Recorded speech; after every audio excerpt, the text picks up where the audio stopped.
Um projeto que promete preservar o meio ambiente e ainda gerar renda para as famílias que vivem no campo, por trás de um uso ainda restrito a poucos produtos, como a tequila, destilado típico mexicano, e as fibras de sisal.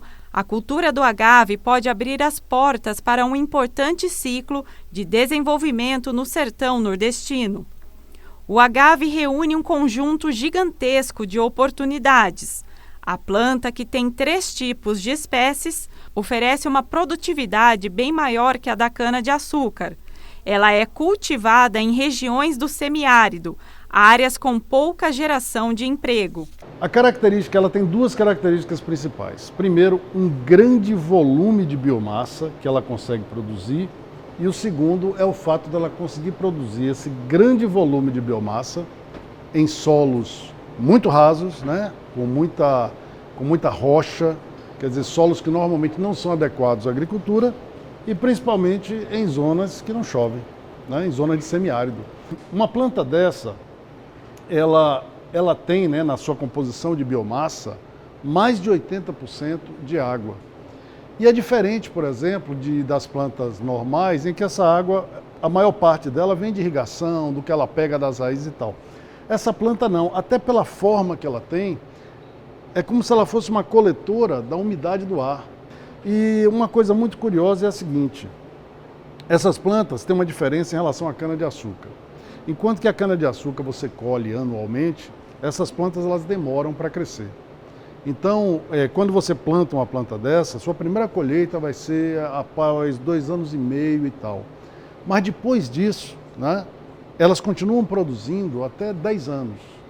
E a segunda coisa muito importante é o seguinte: essas plantas que são coletoras de água, como você comentou, elas vivem no semiárido, enquanto que uma área, por exemplo, onde se planta cana-de-açúcar, ela pode ser disputada com outras culturas, como soja, culturas alimentícias diversas.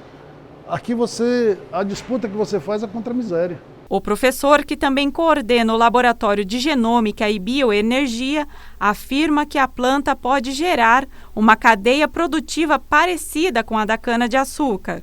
Por isso, seria possível implantar biorefinarias baseadas no agave.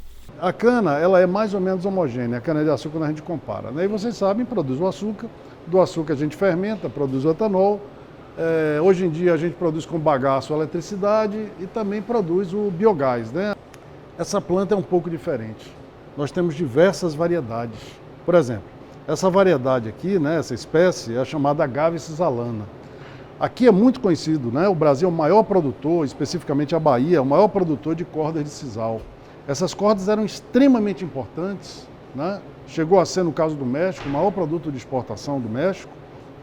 Agora que a gente está vendo esse problema das mudanças climáticas e o problema do petróleo, elas voltam a ter uma importância extraordinária. Tem uma série de utilizações que podem ser feitas com ela. Por exemplo, os tapetes feitos dessas cordas são extraordinários. Por meio de uma parceria entre a universidade, uma empresa petrolífera e o Senai Climatec, na Bahia, as pesquisas sobre o agave vão integrar um programa internacional com investimento de 30 milhões. Os recursos serão utilizados para o financiamento de pesquisas biológicas, agrárias e industriais relacionadas à cadeia de produção do agave. O objetivo é justamente converter essas plantas em uma biomassa para biorefinarias. A partir dessa biomassa, né, que a gente vai desenvolver, sistematizar, organizar, pegar as melhores plantas, fazer plantas transgênicas, produzir plantas, né, em culturas de tecido como essa aqui. Quer dizer, com a cultura de tecido, você vê uma placa como essa, eu consigo produzir milhares, milhões de plantas em pouquíssimo tempo. E com isso eu consigo fazer plantios homogêneos, industriais, estruturados.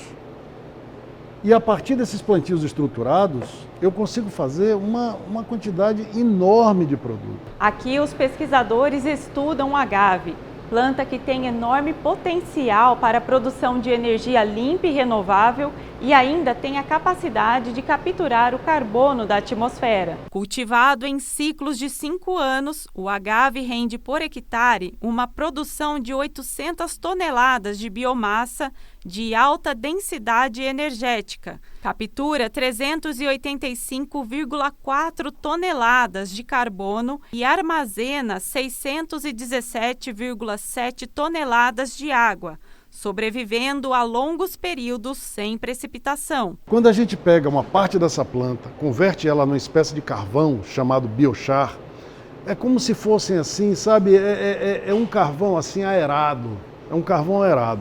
Quando você bota esse carvão aerado no solo, os micro-organismos entram, como se fossem casinhas, sabe? Eles entram e melhoram tremendamente a fertilidade do solo. Além disso, esse carbono que a gente colocou lá, ele está sequestrado para sempre.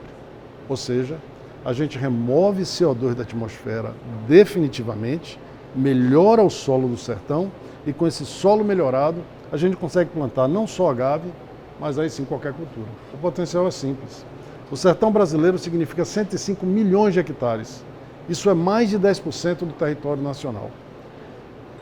Ele tem uma incidência de energia gigantesca, que é a energia solar e a energia dos ventos. Na hora que a gente coloca a biomassa lá, a soma, sem ser exagerado, isso gera energia para o planeta inteiro. Não é só para o Brasil, isso gera o equivalente de energia para rodar o mundo inteiro com captura de carbono.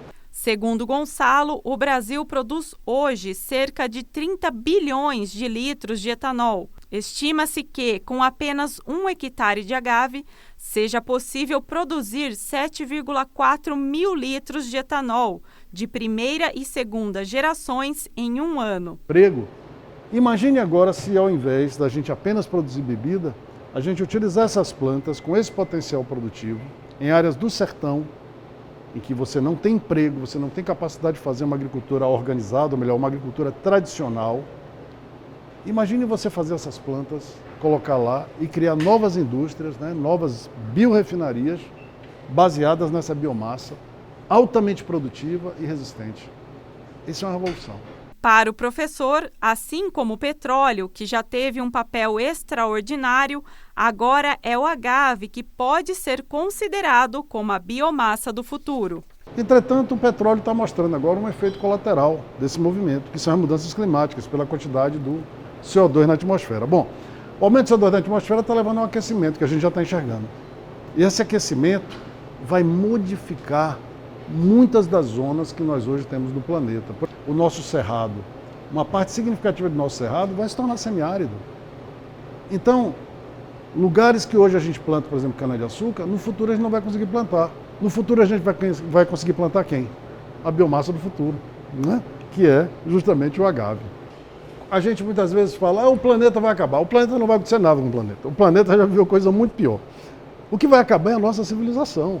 Sabe por quê? Porque nós moramos em locais, quer dizer, nós moramos em zonas que a gente acostuma com um tipo de chuva, um tipo de clima. Isso vai mudar. Não tem outro caminho que não seja remover da atmosfera o excedente de CO2. E quem é capaz de fazer isso? A fotossíntese. É que hoje, esses gênios, né, esse capital humano que a gente tem, transforma o mundo. O Brasil tem que se tornar uma liderança. Nós temos que gostar, querer liderar, ter autoconfiança lá em cima, porque a gente tem tudo. Antes não tínhamos inteligência, tínhamos só os recursos naturais, agora temos ambos.